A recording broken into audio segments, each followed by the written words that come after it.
Hey everybody, Coach here. How you doing today? Hey, I wanted to say a special thanks to my Yard Coach crew out there. You guys that get the weekly newsletter, and man, you know something, I really appreciate writing to you guys every single week. And if any of you are out there that want to get that special newsletter every week, hey, as always, it's right there in the email below. Anyway, to the crew and to all of you guys that are watching, we're talking about something that I see a lot, and I'd like to help some of you get past this.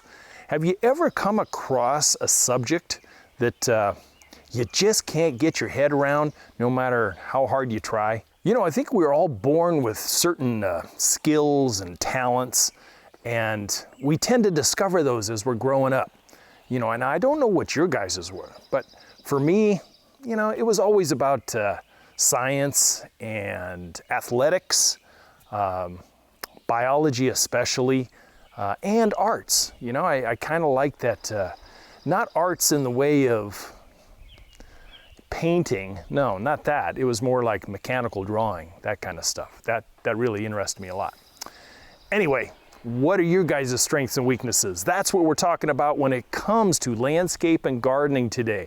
Do you have a green thumb, or do you have a brown thumb, or two brown thumbs? That is the topic of our conversation. So I'm glad you're here. I'd like to help you if you do have that double thumb syndrome, or even if you got one. Now, if you're two green thumbs up, well, just do that for this video, would you? Right down there, just give it a like. Anyway, hey, let's get going, shall we?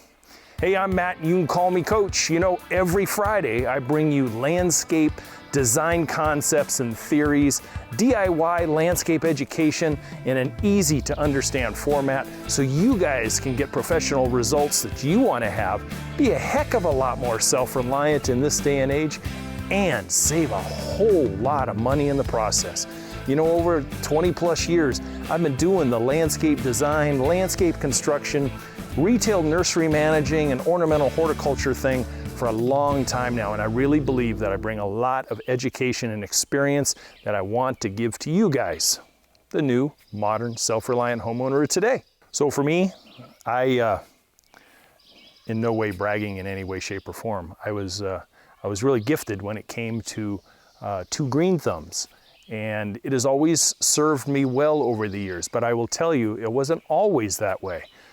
There was a lot of education that I got that I've spoken about in other videos and other newsletters. And it's very, very empowering when you have that confidence that you know no matter what you do with something green in your hand, you're going to get it to grow and you're going to get it to thrive. You know, as far as my weaknesses, you know, I had one major educational weakness. It was math. I could never, ever get past algebra 2 and geometry. I couldn't even sniff calculus. Calculus I thought is something you got underneath your fingernails, you know? I mean, I had no concept in my brain how that kind of stuff worked. You know, when I was a teenager, I was raised on a horse ranch, and the way I got through geometry and algebra is, you know, I dated a couple of girls and brought them over who wanted to ride horses a lot. And I said, I got an idea. Why don't you help me with my algebra, and then we can go. Anyway, thank you to Marina Bruno.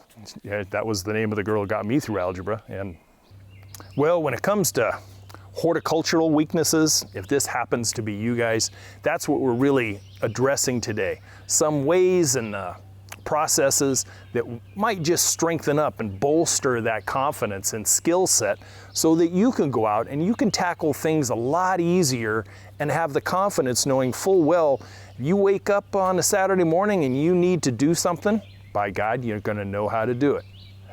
In several aspects over the past few decades, I have seen people, especially when they used to come into my nursery, I could spot them a mile away.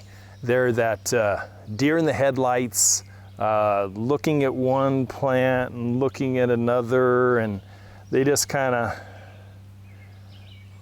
they didn't know what to do. And I really prided myself, and it made me feel, it gave me some kind of a tangible result every day, that if I could take somebody and problem solve their little horticultural crises that, hey, I had something positive to give that day, and I took that with me every single day when I went home, and I tried to impart that on my employees as well. You know, you may not always see it, but you actually educated somebody just a little bit. Not only that, but and we'll talk about this in a few minutes, we created a relationship. We created a relationship and a sense of trust in that customer that caused people to return over and over and over again. Hey, sunshine, hadn't seen that in a couple days. Anyway, you know, if I had a $100 bill for every time I saw somebody like that come into the nursery, or every time I went on a design consultation, or even as I was hired and I was starting construction, you would see that, I don't know what he's doing, but I guess he knows what he's doing, look on people's faces. And yet by the time we got done with either a design and a makeover, or even for someone buying $10 worth of pansies and a pot, it didn't matter. You could see that they kind of understood 10 times more than what they did when they first met me. And I really enjoyed that. I got a lot of satisfaction.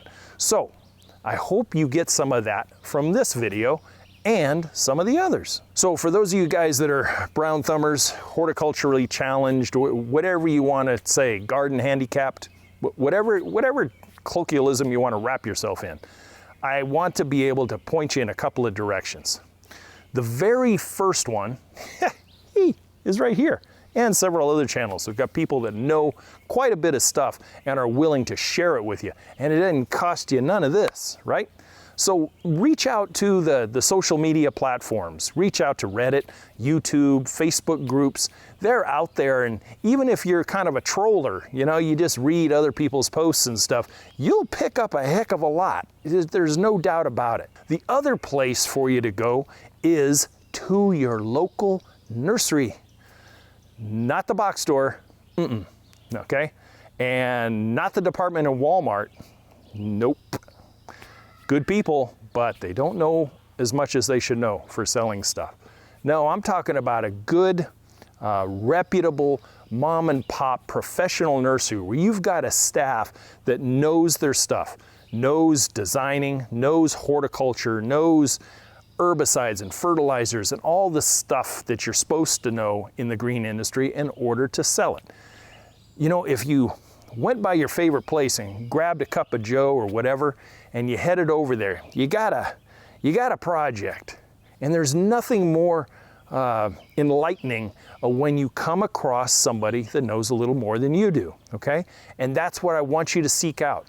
You know, last year with that virus party that we went through, that hellacious 2020, you know, the human being started to isolate themselves, and they forgot really how to stand face to face with someone and ask a freaking question.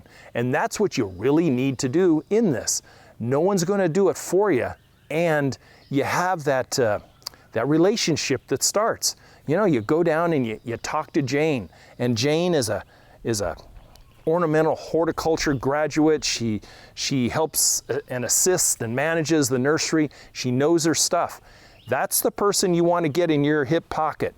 That's the one you want to be able to reach out to and even get on a first name basis. You'll be surprised, you know, how much she'll impart on you. Or John. I mean, I'm not trying to be sexist here. So we talked about social media and we talked about seeking out and finding a professional. But I'd like to break down some categories of folks that I've kind of come across over the years that they kind of fall into a couple categories, and there was always a way that I kind of reached out to them and communicated with them, so they turned out to be a little more intelligent and certainly had a lot more skill set after I got done with them. So here's the number one. This is the hardest one, the hardest category I've ever come across. But that's the, I don't give a how my yard looks, coach category. These are the folks that doesn't mean they're bad people. It just means they don't give a crap what their yard looks like. You know, they're the ones with the 84 Chevy parked on the front lawn, half parted out, hood up, rusting, 2 dogs crapping all over the lawn. They're the ones with the filthy driveway, the weeds everywhere, and yet the rest of the neighborhood kind of looks okay.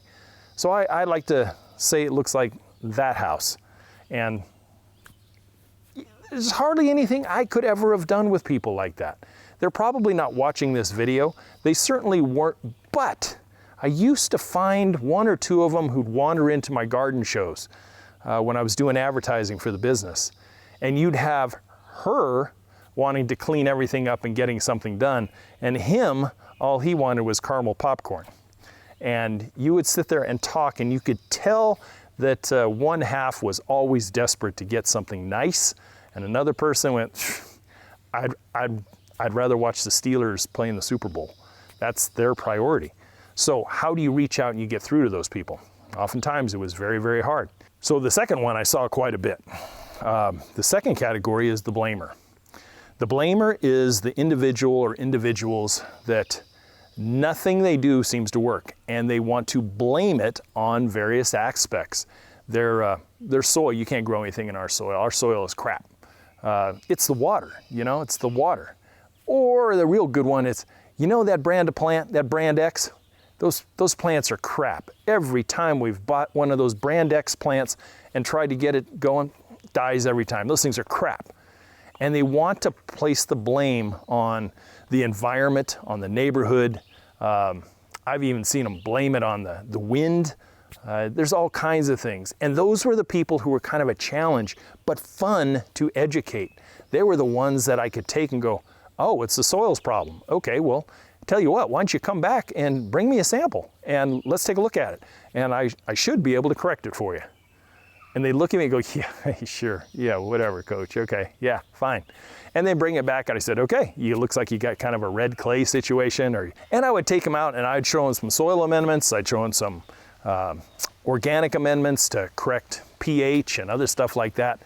And I said, hey, why don't you try your plant X again, and why don't we apply this to them, and I want you to dig the hole this big by this big and this deep, and let me know in a month. If you don't have success, if that plant dies again after you follow my instructions, I'll replace it. I'll replace the plant for free, okay? Or I'll give you your money back.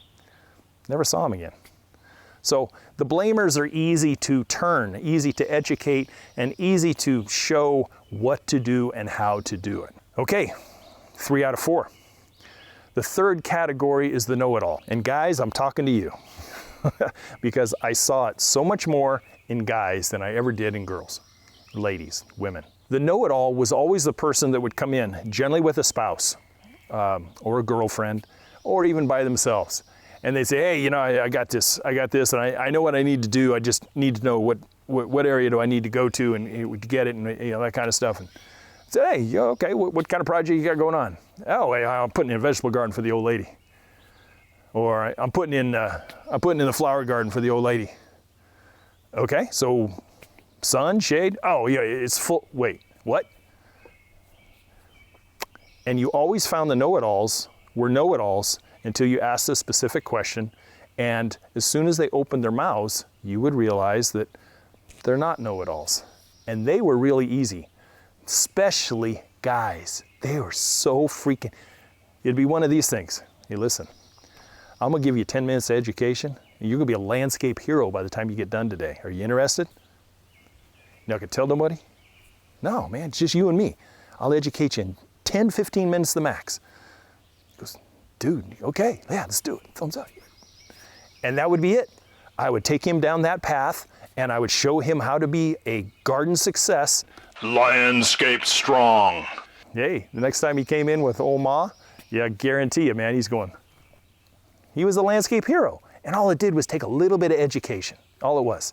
You put away the know-it-all stuff, and you bring out the learning desk, and there you go. So, hey, the know-it-all. Last one is the part-timer. The part-timer was very, very stand-out-ish. You generally only saw the part-timer once, maybe twice a year, usually in the springtime, or when he or she got bitched at to fix up something, somewhere, and they'd come in and they'd just drop huge coin, huge coin.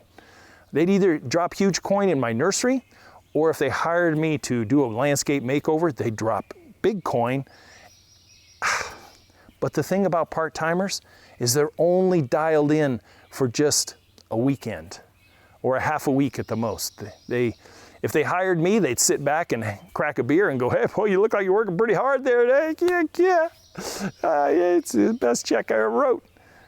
And then they call me back 3 months later going, hey, everything you planned died, man. What the hell did you do? I go, oh, hold on. Now, let's take a look at it. And sure enough, the part-timer has a lot of zealousy. They spend a lot of money. They throw everything on the ground. They stand back and look at it. They have a great barbecue with everybody over that weekend. But they don't follow through. They don't follow up. And things do die. What do you mean I got to water stuff? What do you mean I got to cut back on water? You mean if I don't water it 3 and 4 times a week, it's going to die? What the hell is that? What's the point? So that's the part-timer. Part-timer is a hard person to get. There's not a lot you can do about somebody like that either. They're almost as bad as the I don't give a crap guy. Really are. So those are my 4 categories I came up with you. So what are the solutions? Well, the solutions are kind of what I talked about. You watch me if you choose to, or someone else that's very intelligent in the green industry online. There's lots of Reddit posts that you can follow. There's a great amount of community in the green industry. One thing is community gardens, garden clubs. Now, garden clubs, it can be, I admit it's a little on the geriatric side for the most part, but there's a lot of knowledge in those gray hairs, let me tell you, a lot of knowledge. So, and what you can also do is you can also seek out those professionals, the professionals that are right there within your own community at your good mom and pop retail nursery. Those guys are the ones that you really want to sink your teeth into, so to speak, and develop a great professional relationship with. So as you march through time with projects and stuff, and you need a certain plants ordered, or you need certain amendments, or you've got Jane or John you can always go to down at Nursery ABC. Plain and simple. Now, the other thing that I want to offer to you, free of charge, is if you got a landscape or gardening question, you've got a coach right here. You got someone you can email and go, hey coach, here's my issue. See the following photos below and let me know what you think. Where else are you going to find that in this day and age that's not going to cost you some cheddar? So that's what I would like to offer you. For the next 30 days, I'm opening up my email for free landscape and gardening advice. So if you are of a mind and you don't have a professional relationship somewhere with a nursery, you don't like sitting around looking at the computer, you want to have some kind of a back and forth one-on-one type of conversation, hopefully I'm your man. Anyway, that's all I got for you. For those of you brown thumbers, hopefully it gave you some little avenues of correction and education. A couple of categories that hopefully you don't fall into, but if you do, so what?